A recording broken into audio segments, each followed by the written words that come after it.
Hi dear student, welcome to my channel. आप सभी लोगों का हमारे इस चैनल पर स्वागत है। तो चलिए क्लास को स्टार्ट करते हैं। क्वेश्चन नंबर फर्स्ट आपका क्या है कि गर्भपात कितने प्रकार का होता है? Types of abortion. गर्भपात कितने प्रकार का होता है? ए ऑप्शन आपका 2 प्रकार, बी ऑप्शन आपका 3 प्रकार, सी ऑप्शन आपका 4 प्रकार और डी ऑप्शन आपका 5 प्रकार। तो गर्भपात जो होता है वह आपका क्या है, यहाँ पे 5 की जगह आप क्या कर लीजिएगा, 9 कर लीजिएगा। तो गर्भपात जो है वो कितने प्रकार का होता है? आपका 9 प्रकार का होता है। कितने प्रकार का होता है? इस 5 को हम 9 बना रहे हैं, ठीक है।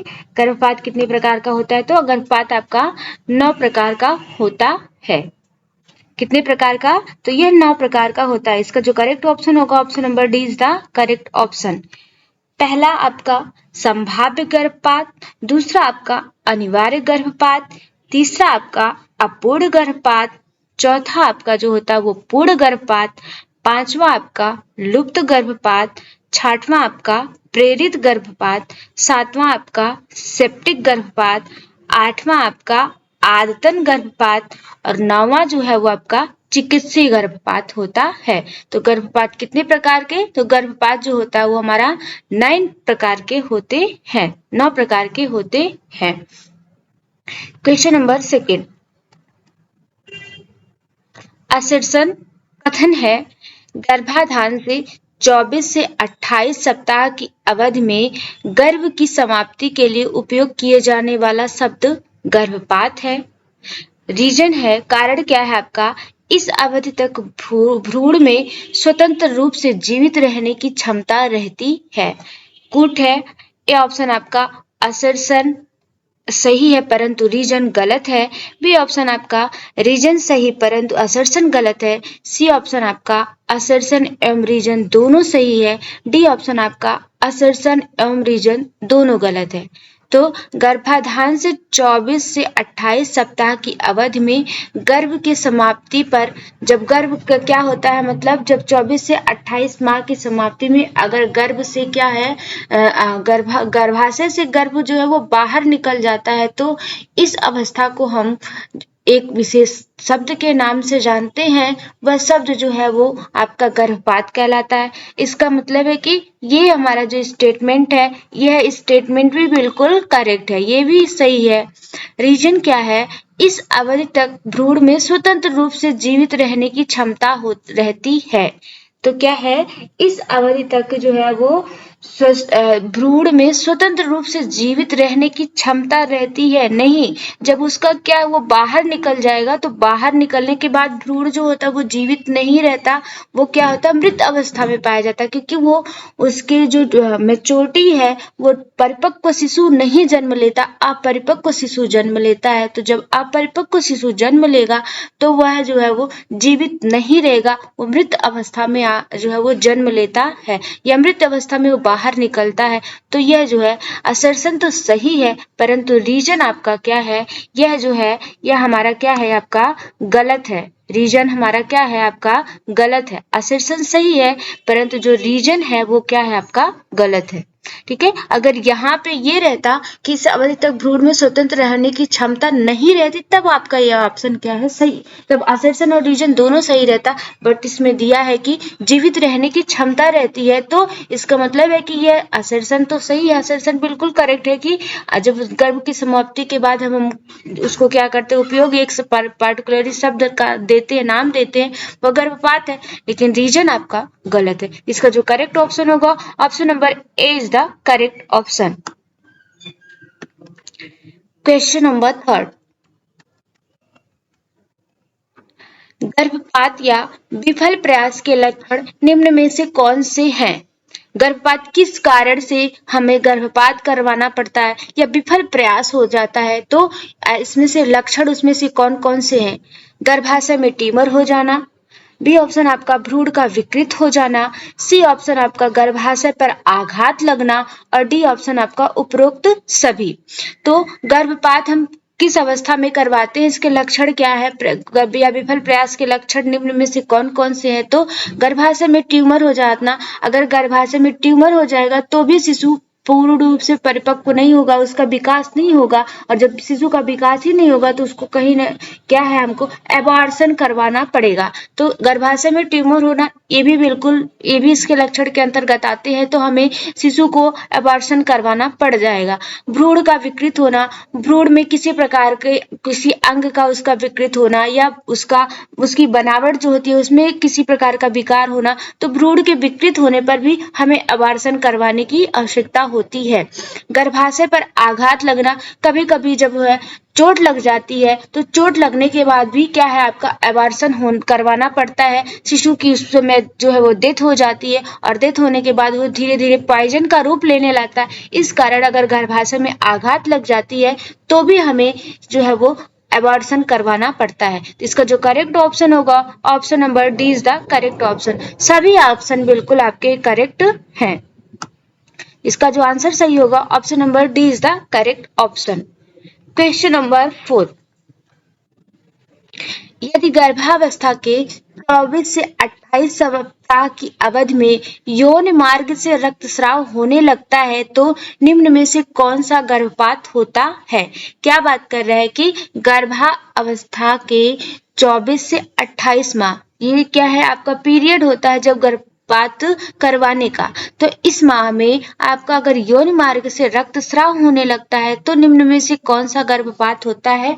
ए ऑप्शन आपका संभाव्य गर्भपात होता है, बी ऑप्शन आपका अनिवार्य गर्भपात होता है, सी ऑप्शन आपका अपूर्ण गर्भपात होता है, और डी ऑप्शन आपका पूर्ण गर्भपात होता है। तो यदि जो है वो क्या है, गर्भावस्था से 24 से 28 के माह में यौन मार्ग से रक्तस्राव, मतलब जो है वो यौन मार्ग से रक्त क्या है, ब्लड बाहर आने लगता है, तो इसका मतलब है कि जो है वो शिशु अब जो है वो मतलब जो गर्भावस्था की स्थिति है वो उसके लिए अच्छी नहीं है, वह बाहर आने का प्रयास करता है। तो इस अवस्था, यह जो अवस्था आपकी कहलाती है वो क्या होती है, आपकी संभाव्य गर्भपात कहलाता है।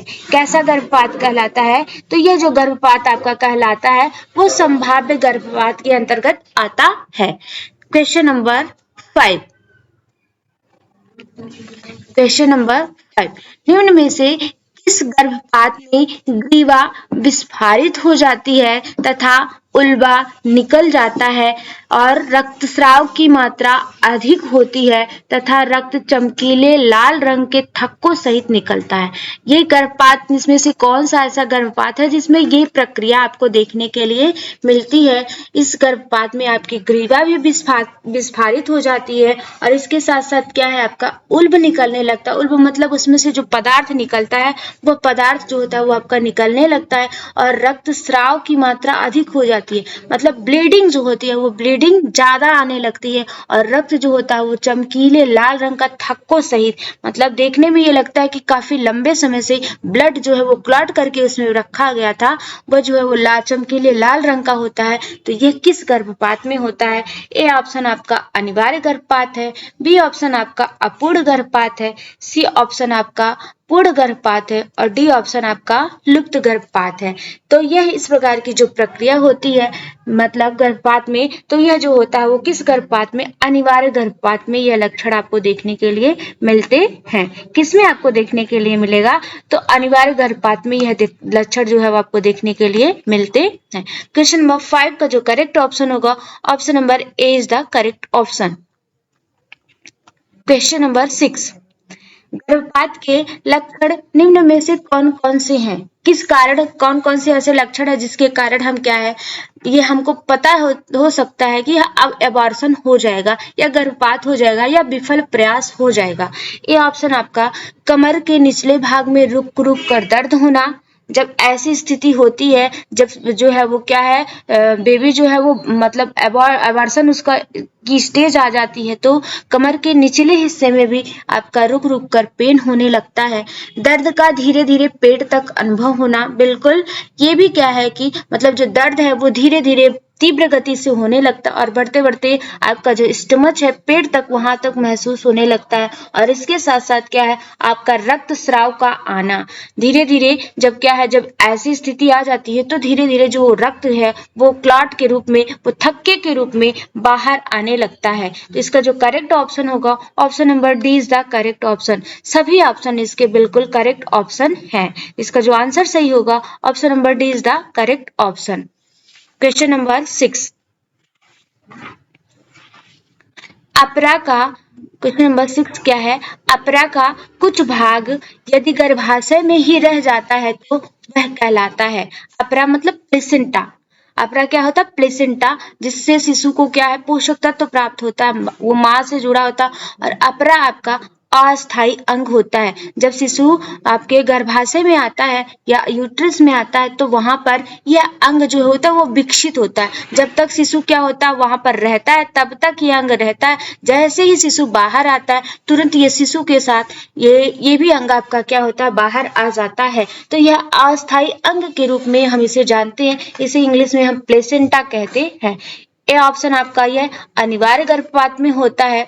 तो अपरा का कुछ भाग यदि गर्भाशय में ही रह जाता है तो उसे हम क्या कहते हैं, अनिवार्य गर्भपात कहते हैं, पूर्ण गर्भपात कहते हैं, अपूर्ण गर्भपात कहते हैं, या इनमें से कोई नहीं कहते हैं। ठीक है, तो इसका जो करेक्ट ऑप्शन होगा ऑप्शन नंबर जो है वो क्या है, इसका जो करेक्ट ऑप्शन होगा option number C is the correct option.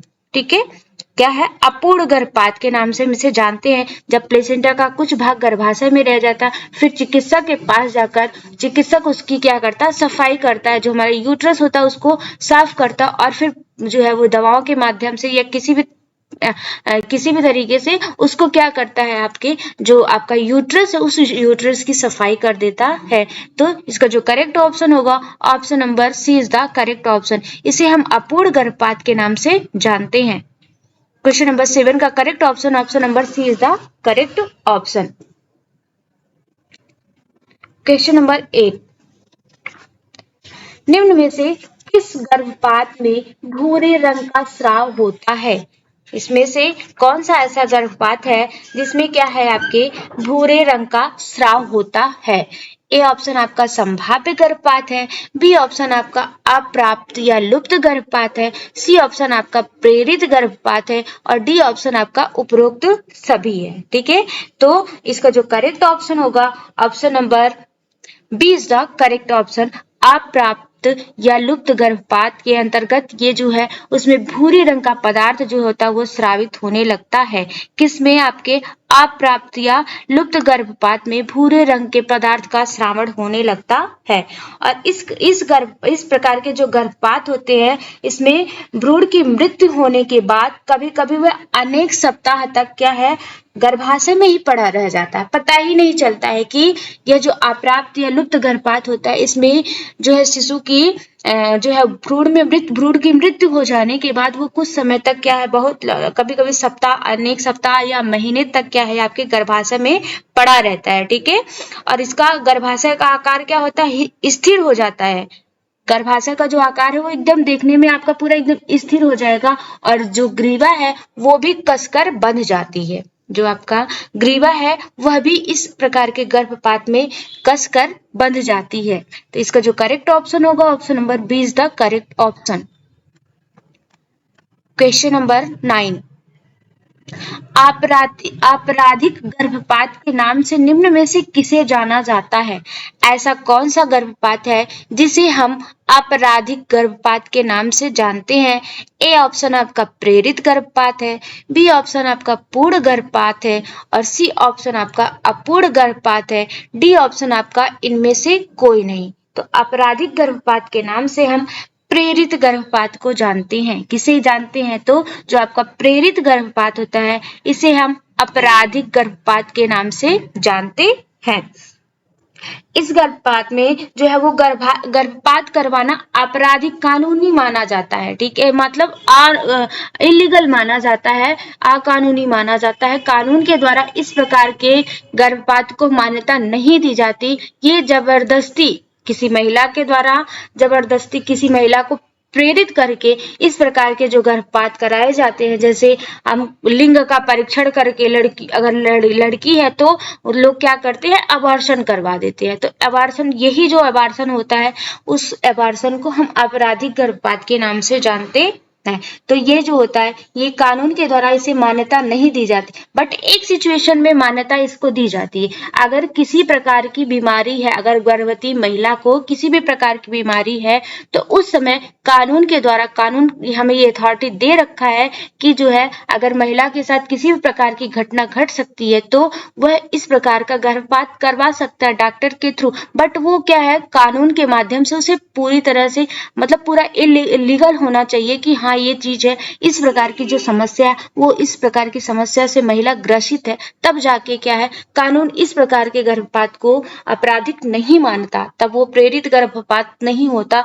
But जो ये जबरन जो गर्भपात करवाया जाता है, उसी गर्भपात को हम प्रेरित गर्भपात के नाम से या आपराधिक गर्भपात के नाम से जानते हैं। बात पूर्ण गर्भपात की होती है, तो पूर्ण गर्भपात में गर्भाशय के संपूर्ण पदार्थ पूरी तरह से बाहर निकल जाते हैं। ठीक है, जब पूर्ण गर्भपात होता है तो इसमें जो गर्भाशय में पदार्थ होता है वो पूरी तरह से बाहर निकल जाते हैं, कुछ भी इसमें शेष नहीं बचता। ठीक है, और इसके बाद पहले तो स्टार्टिंग में बहुत पेन होता है, बहुत दर्द होता है, लेकिन बाद में ये जो दर्द होता है वो धीरे धीरे कम होने लगता है। जब पूरा इसमें पूरा यूट्रस ही एकदम क्लीन हो जाता है, तो यूट्रस जब क्लीन हो जाएगा तो जब जो ब्लड क्लॉट किए रहेंगे, जो ब्लड जमे रहेंगे, वह ब्लड सब क्या होते हैं, निकल जाते हैं, और इसके साथ साथ दर्द भी क्या हो जाता है, कम हो जाता है। तो ये जो होता है आपका पूर्ण गर्भपात होता है। अपूर्ण गर्भपात क्या होता है, तो अपूर्ण गर्भपात में क्या होता है, तो इसमें जो है वो आपका, इसके पहले हमने बताया कि इसमें प्लेसेंटा का कुछ भाग जो होता है वो उसमें पड़ा रह जाता है और इसे चिकित्सक के माध्यम से बाहर निकाला जाता है। इससे इस प्रकार के, जैसे आपके अपूर्ण गर्भपात अगर लंबे समय तक बना रहता है तो पेप्टिक अल्सर के होने के चांसेस ज्यादा देखने के लिए मिलते हैं। और क्या देखने को मिलता है, तो जो हमारा यूट्रस होता है उसमें पीप मतलब ऐसे सड़न उत्पन्न होने लगती है। ठीक है, अगर टाइमली जो है वो अपरा बाहर नहीं निकला तो जो है वो जो यूट्रस है उसमें जो है वो सड़न पैदा करने लगता है। तो इसका जो करेक्ट ऑप्शन होगा, option number A is the correct option. Question number 10, निम्न में से किस गर्भपात में योनि मार्ग से बदबूदार स्राव आता है और जिसका रंग गुलाबी होता है? इसमें से कौन सा ऐसा गर्भपात है जिसमें योनि मार्ग से बदबूदार स्राव, मतलब उस जो श्रावण हो रहा है, जिस पदार्थ का श्रावण, जिस लिक्विड पदार्थ का श्रावण होता है वह, मतलब उसकी स्मेल बहुत गंदी आती है और जिसका रंग क्या है आपका गुलाबी होता है, उसका रंग आपको देखने के लिए कैसा होता है, तो गुलाबी होता है। ए ऑप्शन आपका पूर्ण गर्भपात है, बी ऑप्शन आपका सेप्टिक गर्भपात है, सी ऑप्शन आपका प्रेरित गर्भपात है और डी ऑप्शन आपका उपरोक्त सभी है। तो क्वेश्चन नंबर 10 का जो करेक्ट ऑप्शन होगा वह ऑप्शन आपका क्या है, तो वह जो है आपका सेप्टिक गर्भपात के अंतर्गत आता है। इसे हम किस नाम से जानते हैं, तो यह जो गर्भपात आपका कहलाता है वह सेप्टिक गर्भपात कहलाता है। इसका जो करेक्ट ऑप्शन होगा, option number B is the correct option. संवेग शब्द अंग्रेजी के इमोशन शब्द का हिंदी रूपांतर है, यह बना है। जो हमारा संवेग शब्द है ये किसका है, तो यह अंग्रेजी भाषा के इमोशन शब्द से बना है, जिसका हिंदी अर्थ क्या होता है, हिंदी इमोशन का हिंदी रूपांतरण है। ठीक है, इमोशन शब्द इंग्लिश वर्ड था और उसका हिंदी वर्ड जो है वो इमोशन है। यह बना है, किससे बना है, ए ऑप्शन आपका इमोवेयर से बना है, बी ऑप्शन आपका इमोनियर से बना है, सी ऑप्शन आपका ए एवं बी दोनों से बना है और डी ऑप्शन आपका इनमें से कोई नहीं बना है। तो यह जो बना है वो किससे, जो आपके अंग्रेजी भाषा के इमोवेयर शब्द से बना है। जो हमारा इमोशन शब्द है वो अंग्रेजी भाषा के इमोवेयर शब्द से मिलकर बना है। किससे मिलकर बना है, तो यह इमोवेयर से शब्द से मिलकर बना है। तो इमोशन जो है वो लैटिन भाषा के इमोवेयर शब्द से क्या है, और ये जो शब्द है ये किस भाषा का है, लैटिन भाषा का शब्द है। किस भाषा का, लैटिन भाषा का शब्द है, जिसका अर्थ होता है उत्तेजित होना। संवेग संवेग जब हमारे शरीर के अंदर आते हैं, संवेग को जैसे मूल प्रवृत्ति और संवेग, संवेग जो है वो क्या है आपके हमारे अंदर क्या है 14 प्रकार के संवेग देखने के लिए मिलते हैं। और ये जो संवेग होते हैं वो हमारे मूल प्रवृत्ति से जुड़े होते हैं। कुछ संवेग ऐसे संवेग को हम दो टाइप्स में डिवाइड करते हैं, एक आपका है जन्मजात संवेग होते हैं, दूसरे आपके अर्जित संवेग होते हैं। जन्मजात संवेग के अंतर्गत जैसे भय है, क्रोध है, निद्रा है, ये हमें जन्म से ही प्राप्त होते हैं। इनका हमारे किसी भी प्रकार का परिवर्तन हम नहीं कर पाते। ये हमारे जन्म से जैसे ही हम जन्म लेते हैं वहीं से हमारे ये संवेग क्या होते हैं उत्पन्न हो जाते हैं। बट जैसे भय हो गया, क्रोध हो गया, प्यार हो गया, भूख हो गई, भूख तो मान लीजिए आपका क्या है जो है वो जन्मजात संवेग के अंतर्गत आता है। बट ये जो संवेग होते हैं ये क्या होते हैं आपके अर्जित किए जाते हैं। कुछ ऐसे जैसे क्रोध है, इन सब चीजों को हम शांत भी कर सकते हैं। तो ये जो संवेग होते हैं वो हमारे अर्जित संवेग के अंतर्गत आते हैं। ठीक है, तो संवेग को 2 टाइप्स में डिवाइड करते हैं और इसका संबंध जो है वो मूल प्रवृत्ति से होता है। और संवेग जो होते हैं वो हमारे जैसे भय, क्रोध, निद्रा, प्यार, ये सारे क्या होते हैं संवेग के अंतर्गत आते हैं। मूल और अर्जित और जन्मजात दोनों संवेगों को मिलाकर क्या है इसका वर्णन किया जाता है। तो ये जो है वो किससे संबंधित है आपके मूल प्रवृत्ति से संबंधित होते हैं। इसका जो आंसर सही होगा option number A is the correct option. Question number 12, छोटे बच्चों के लिए कौन से वस्त्र सर्वोत्तम होते हैं? ऐसे वस्त्र जो छोटे बच्चों के लिए आरामदायक होते हैं। हम उनका यूज छोटे बच्चों को चाहे किसी भी सीजन में हम उनका किसी भी सीजन हो, चाहे वो गर्मी हो, ठंडी हो, बरसात हो, उनका प्रयोग हम छोटे बच्चों के लिए जरूर करते हैं। तो वह जो हमारा वस्त्र होते हैं वो कौन से होते हैं? ए ऑप्शन आपका जॉर्जेट है, बी ऑप्शन आपका सूती है, सी ऑप्शन आपका नायलॉन है और डी ऑप्शन आपका इनमें से कोई नहीं। तो वह जो वस्त्र होते हैं वह वस्त्र आपके सूती वस्त्र होते हैं। कौन से वस्त्र होते हैं? सूती वस्त्र होते हैं। ये क्या करते हैं? ठंडक प्रदान करते हैं और इसके साथ साथ बच्चों के लिए कंफर्ट होते हैं, बच्चों के लिए आरामदायक होते हैं। ये मतलब किसी भी प्रकार का अगर वैसे कोई वस्त्र पहनते हैं तो बच्चे की जो क्योंकि शिशु जो होता है वो क्या होता है एकदम सॉफ्ट होती है, उसकी जो स्किन एकदम बिल्कुल सॉफ्ट होती है। तो वो ऐसे वस्त्र का ही हमें उससे चुनाव करना चाहिए जो उसकी स्किन को क्या करे अच्छे से रख सके, सेफ रख सके। तो सूती वस्त्रों में ये सारी क्वालिटी आपको देखने के लिए मिलती है। इसलिए छोटे बच्चों के लिए जो सबसे उत्तम वस्त्र माना जाता है वो आपके सूती वस्त्र माने जाते हैं। इसका ऑप्शन जो सही होगा वो भी ऑप्शन बिल्कुल सही होगा। आहार भंडार की संपत्ति सूची का अभिलेख किसमें रखा जाता है? क्या है? आहार भंडार की संपत्ति सूची का अभिलेख किसमें रखा जाता है? ए ऑप्शन आपका लेसर है, बी ऑप्शन आपका कैश बुक है, सी ऑप्शन आपका भंडार पंजी है और डी ऑप्शन आपका पत्रिका है। आहार भंडार की संपत्ति सूची का अभिलेख।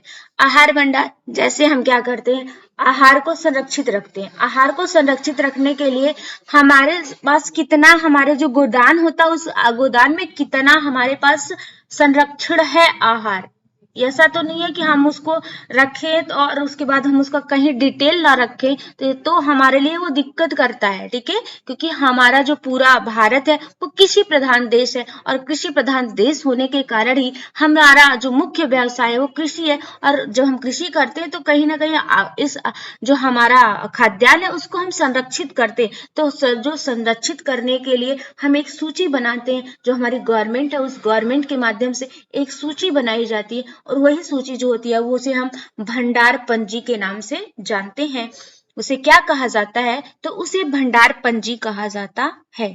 इसमें आहार के जो आहार भंडार का जो लेखा जोखा होता है, जैसे हम बजट पेश करते हैं तो बजट हर साल का हम बजट क्या करते हैं पेश करते हैं, वैसे ही भंडार में कितना खाद्यान्न है, कितना नहीं है, कितना कहाँ से आया, कितना किस क्षेत्र से आया, ये सारे जो डेटा होते हैं वो इसमें पंजीकृत होते हैं। तो इसका जो सही आंसर होगा option number C is the correct option. भंडार पंजी जो है इसका सही आंसर होगा। क्वेश्चन नंबर 14, आरडीए 2020 के अनुसार एक भारतीय पुरुष का वजन कितना निर्धारित किया गया है? किसकी बात की गई है कि आरडीए 2020 के अनुसार एक भारतीय पुरुष जो है उसका वजन कितना निर्धारित किया गया है। ए ऑप्शन आपका 50 केजी, बी ऑप्शन आपका 60 केजी, सी ऑप्शन आपका 65 केजी और डी ऑप्शन आपका 70 केजी। 50, 60, 65, 70। तो आरडीए ये क्या करता है, मानक निर्धारित करता है कि कितना पुरुष का वजन होना चाहिए और कितना महिला का वजन होना चाहिए। इन्होंने क्या किया है, डाटा एक सेव कर दिया है, डाटा एक ऑथेंटिक डाटा इन्होंने पेश कर दिया है कि इतना जो है वो वजन महिला का होना चाहिए और इतना वजन जो है वो पुरुष का होना चाहिए। और इस वजन में 2.5 किलो, लगभग 2 से 2.5 किलो जो है आगे और पीछे हो सकता है। जैसे मान एग्जाम्पल हमने मान लिया 10 किलो अगर का पुरुष है या मान लीजिए 60 किलो का पुरुष है, तो उसमें जो है वो क्या है, जो है वो 58 किलो का भी हो सकता है वजन माना जाएगा और क्या है 62 किलो केजी का जो वजन होगा वो भी माना जाएगा। मतलब 2 प्लस और 2 माइनस ये क्या होते हैं, इसमें रखे जाते हैं। तो आरडीए 2020 के अनुसार भारतीय पुरुष का वजन जो होता है, भारतीय पुरुष के वजन की बात करते हैं तो ये कितने केजी रखा गया है, तो यह जो है वो 65 केजी रखा गया है। कितने केजी? 65 केजी रखा गया है। इसका जो करेक्ट ऑप्शन होगा option number C is the correct option. कितने केजी? 65 केजी रखा गया है। क्वेश्चन नंबर 15, आरडीए 2020 के आंकड़े को कितने राज्यों से लिया गया है? क्या है, जो आरडीए 2020 के आंकड़े जो लिए गए हैं वो कितने राज्यों से लिए गए हैं? ए ऑप्शन आपका 5 राज्य से, बी ऑप्शन आपका 6 राज्य से, सी ऑप्शन आपका 7 राज्य से और डी ऑप्शन आपका 10 राज्यों से। ठीक है, तो आरडीए के जो आंकड़े हैं ये क्या है, आपके 10 राज्यों से लिए गए हैं। कितने राज्यों से? 10 राज्यों से इसे लिया गया है और उस 10 राज्यों के आंकड़े को एकत्रित करके किस राज्य में कितना प्रतिशत प्रोटीन की आवश्यकता है, कितने प्रतिशत इसमें विटामिन की आवश्यकता है, कितने प्रतिशत जो है वो एक व्यक्ति को जो है वो खनिज लवण की आवश्यकता होती है, कितने प्रतिशत जो है वो वाटर की आवश्यकता होती है, कितने प्रतिशत फेज की आवश्यकता होती है, कितने मिलीग्राम जो है वो आपके कार्बोहाइड्रेट की आवश्यकता होती है। इन सारे डेटा को क्या है, 10 राज्यों से, अलग अलग राज्यों से इसे लिया गया है और लेने के बाद कितनी उसकी आवश्यकता होती है व्यक्ति को, उसको क्या किया गया, निर्धारित कर दिया गया है। तो यह जो आंकड़े हैं वो 10 राज्यों से आपके लिए गए हैं। ये रहे आज के हमारे 15 क्वेश्चन। नेक्स्ट सेशन में फिर हम आपसे मिलते हैं, तब तक के लिए thank you so much for watching this video. Bye bye, take care.